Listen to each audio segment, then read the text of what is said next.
रिश्तेदार भूला बैठा है, भाई भाई को भूल के बैठा हुआ है। कुर्बान जाओ, मरने के बाद आप क्या समझ रहे हो कि लोग मेरे नाम पर कुरान पढ़कर दुआ करेंगे? कभी नहीं। जो करना अपने करो।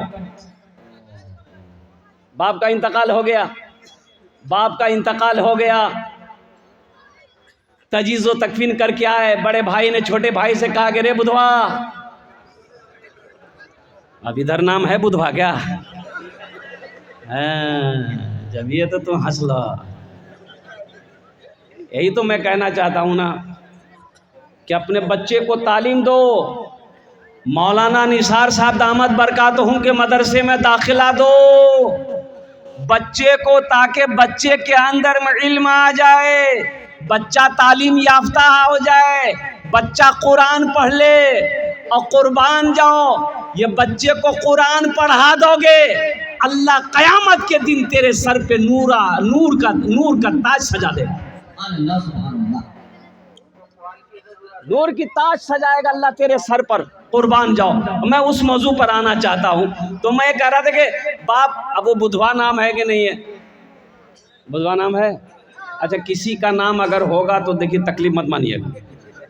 यहाँ तो होता यह है कि मौलाना निसार साहब, मुफ्ती शमशीर साहब दामद बरकातहुम, हमारे जितने भी अकाबिरीन उलमाए किराम बैठे हैं, बच्चा घर में पैदा हुआ तो मौलवी साहब से की पूछवो हो? अरे दादो छे ने, दादो नाम रखते। ए दादो लड़का भेलो जे नाम रखी था। बोला अच्छा ठीक छे, नाम रखी दो। मैं आज कौन दिन छे? बोले जुमा। बोले कर नाम रखी दें जुम्मन मियाँ।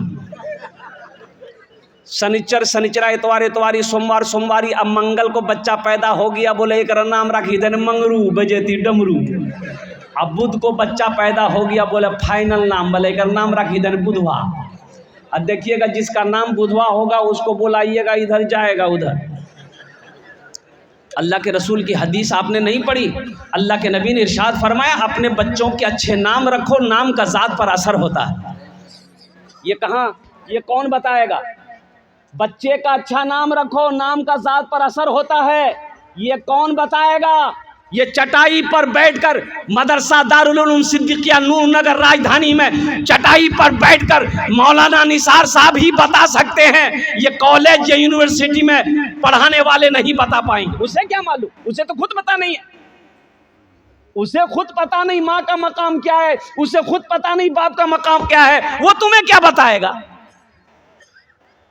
ये बताएगा वो जिसने कुरान पढ़ा है, जिसने हदीस पढ़ी है, वो बताएगा माँ बाप का मकाम क्या है, माँ का मकाम क्या है, खाला का मकाम क्या है, रिश्तेदारों का मकाम क्या है। आप लोगों को पता है, एक सहाबी आया कि या रसूल अल्लाह, मैं जिहाद में जाना चाहता हूँ। तो अल्लाह के नबी ने इरशाद फरमाया, तुम्हारी माँ है? कहा या रसूल अल्लाह माँ इंतकाल कर गई। तेरा बाप है? या रसूल अल्लाह बाप इंतकाल कर गया। कुर्बान जाओ, अल्लाह के रसूल इरशाद फरमाते तुम्हारी खाला है? कहा या रसूल अल्लाह खाला है। तो अल्लाह के नबी ने इरशाद फरमाया, जाओ अपनी खाला की खिदमत करो, अल्लाह तुम्हें जिहाद करने का सवाब अता फरमाएगा। ये कौन बताएगा? बोलिए, अशफाक करीम साहब बताएगा? ये मुफ्ती शमशीर साहब बताएंगे आपको? मौलाना निसार साहब बताएंगे आपको माँ का मकाम क्या है, खाला का मकाम क्या है, बाप का मकाम क्या है, रिश्तेदारों का मकाम क्या है, बहन की विरासत क्या है। मुसलमानों, ये दुनिया आरामगाह नहीं है, ये दुनिया तफरीगाह नहीं है, ये दुनिया ऐश इशरत की जगह नहीं है, ये दुनिया तो इम्तिहान गाह है। ए बाबू, पहले मेरी तकरीर सुनो, फिर तुम तकरीर करते रहना, हम सुनते रहेंगे। एकदम चुटा मार के बैठे रहो।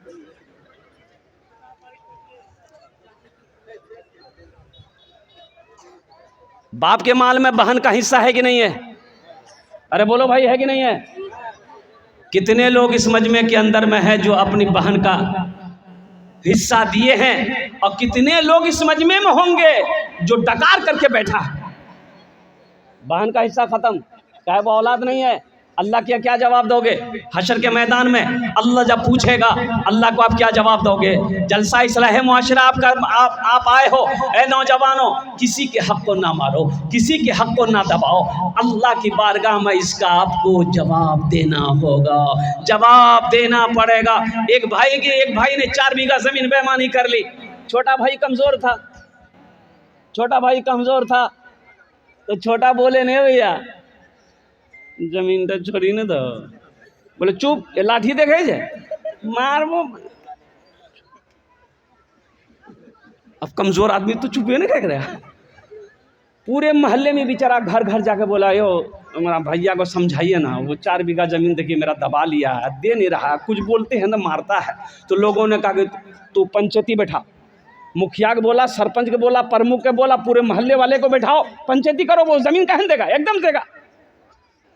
मुखिया को बोला, प्रमुख को बोला, सरपंच को बोला, पार्षद को बोला, मेंबर को बोला, पूरा गांव वाला जमा हुआ। उसके बड़े भाई को बुलाया गया। मुखिया जी बोला, अरे भाई ये तुम्हारा छोटा भाई है, इसकी जमीन दे दो। सरपंच साहब बोला, मुखिया साहब बोला, प्रमुख साहब बोला, पूरा मोहल्ला वाला बोला कि नहीं बात सही है, ये गलत है, छोटे भाई का जमीन नहीं दबाना चाहिए, तुम बड़े भाई हो, जमीन इसको तुम वापस कर दो। तो वो सबकी बात सुना, खड़ा हुआ, बोला मुखिया जी हम आपकी भी बात मानते हैं, सरपंच साहब आपकी भी बात मानते हैं, पूरे मोहल्ले वाले आपकी भी बात मानते हैं, लेकिन हम जमीन नहीं देंगे। मान लो कहाँ। तो लोगों ने छोटे भाई को समझाया कि बाबू सब्र कर लो, नहीं देगा। ये बेईमान नंबर 1 है, ज़मीन नहीं देगा। छोटे भाई ने सब्र कर लिया कि इसका इंसाफ अल्लाह करेगा। कुछ दिन के बाद, कुछ महीनों के बाद हज का महीना आ गया। बड़े भाई ने सोचा थोड़ा हज कर लेते।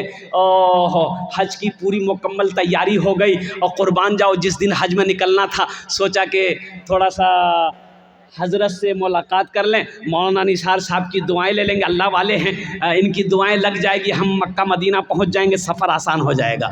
अब मदरसा दारुल उलूम, मौलाना निसार साहब के पास वो आदमी पहुंचा, सलाम किया, बैठा। तो मौलाना निसार साहब सारा वाक़े से वाकिफ़ थे, सारे वाक़े से वाकिफ़ थे मौलाना निसार साहब। ये जो मेरे सामने में बैठा है बेईमान नंबर 1 है, अगर इम्तिहान बेईमानों का लिया जाए तो ये 1st डिवीज़न में पास करेगा। तो मौलाना निसार साहब ने कहा कि कैसे बाबू, कैसे आना हुआ? बोले हे मौलवी साहब तोरा मालूम नहीं छो? बोले नहीं। बोले हम हाँ जाओ में जाइए हो। बोला अच्छा, हज में जा रहा है तो पिछले का मामला फीट फाट है। बोला कि हजरत पीछे कौन मामला है, हम तो साफ सुथरा आदमी हैं।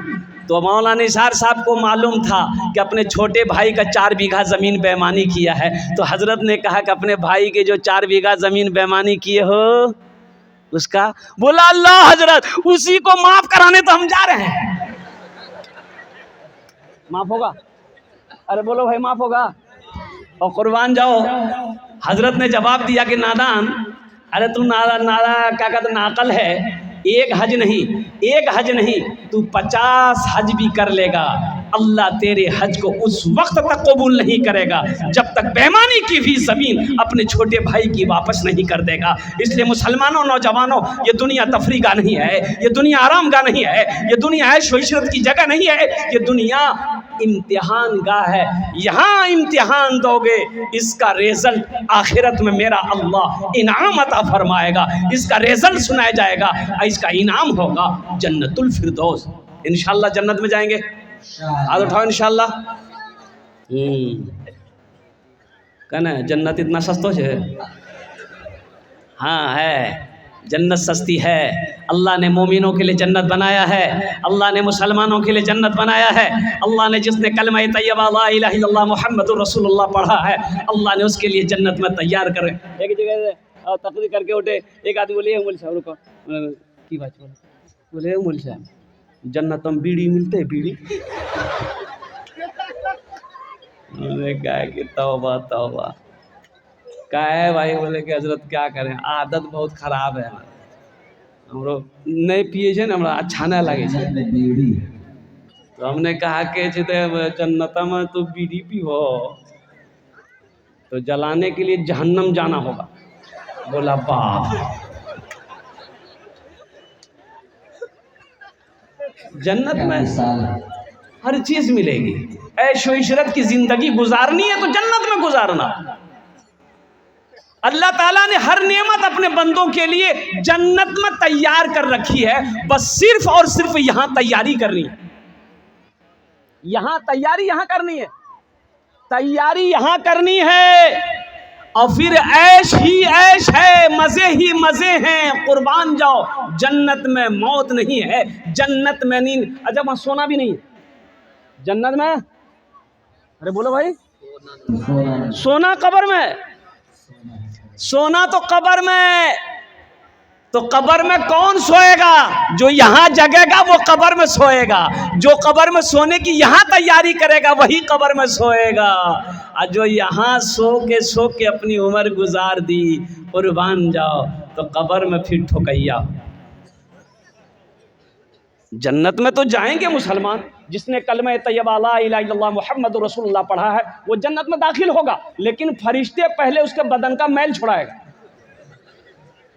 उसके बाद फिर अल्लाह जहन्नम से निकालेगा, दोज़ख से निकालेगा, उसके बाद फिर जन्नत में डालेगा। इसलिए नौजवानों, मुसलमानों, हम कहते हैं आखिरत की तैयारी करो, कब्र की तैयारी करो, हशर के मैदान की तैयारी करो। ये बच्चों मदरसा है, मस्जिद अल्लाह का घर है, मदरसा रसूलुल्लाह का घर है। मदरसा किसका घर है? देखिए, अपने बच्चे को आप मैट्रिक करा दिए, इंटर करा दिए, एमए करा दिए, बीए करा दिए, पीएचडी करवा दिए, एलएलबी करवा दो। यहाँ कटिहार नहीं, पटना नहीं, दिल्ली नहीं, लंदन ऑक्सफोर्ड में पढ़ा लो, और सुनो अमेरिका में पढ़ा लो, और सुनो जापान में पढ़ा लो, रूस में पढ़ा लो, हीरे जहरात खिला खिला कर अपने बेटे को पढ़ा लो। लेकिन सुनो, उलमा फरमाते हैं, अल्लाह का कुरान कह रहा है, हशर के मैदान में यही बेटा तुमको देखेगा, वो भाग जाएगा। बेटा देखेगा, अरे बोलो ना भाई, भाग जाएगा। बाप को देखेगा, बेटा भाग जाएगा हशर के मैदान में। ये अल्लाह का कुरान कह रहा है। बाप को बेटा देखेगा, भाग जाएगा।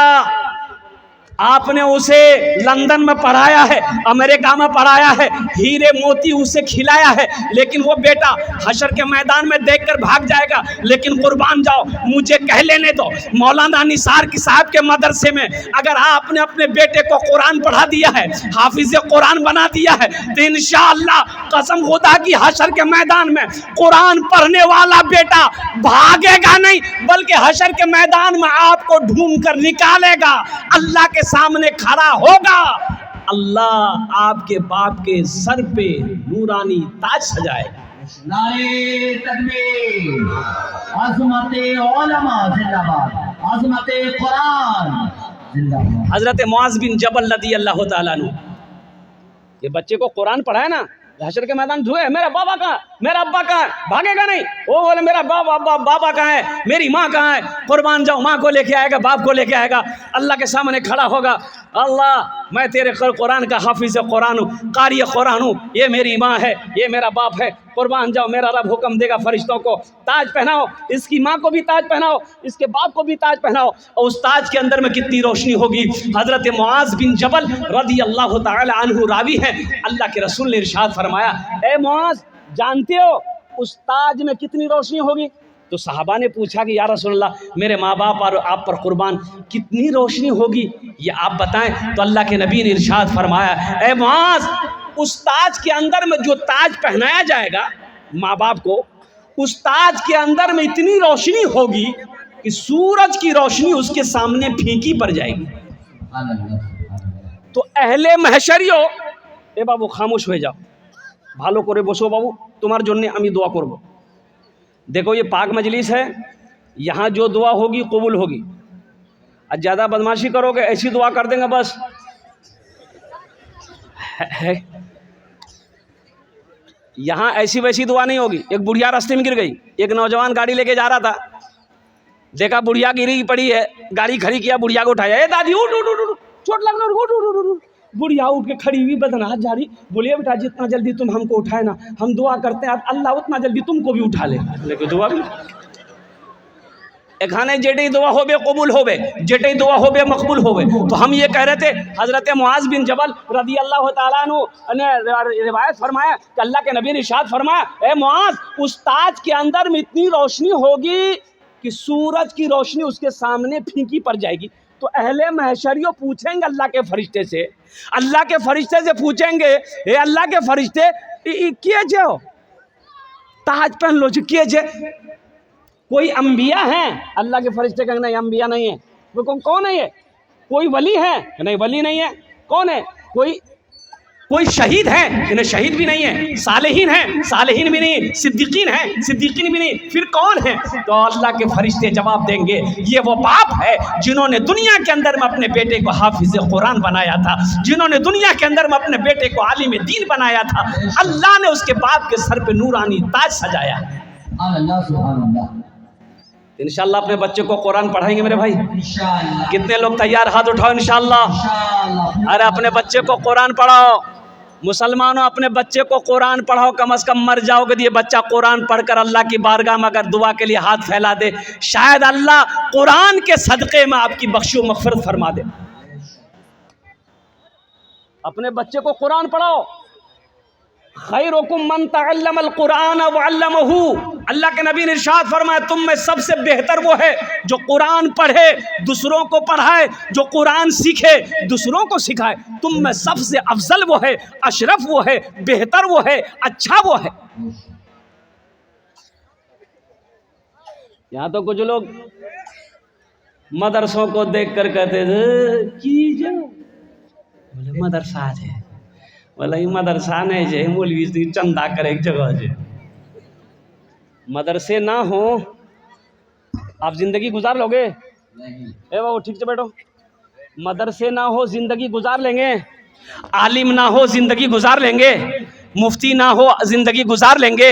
हाफिज ना हो, कारी ना हो, जिंदगी गुजार लोगे? मुसलमानों नहीं गुजरेगी, नहीं गुजरेगी। मौत पैदाइश से लेकर मौत की सुबह तक हर मोड़ पर मौलवी की ज़रूरत है। और सुनो, अल्लाह के रसूल ने इरशाद फरमाया, जन्नत में भी चले जाओगे अगर तुम वहाँ भी मौलवी की ज़रूरत पड़ेगी। घर में बच्चा पैदा हुआ, क्या करोगे? किसको बुलाओगे? अरे बोलो ना भाई, मौलवी साहब को। कहा है बच्चा पैदा तुम करो, अब मौलवी साहब को क्या बुलाओगे? अजान देने की। हाँ, कहा है तुम अजान नहीं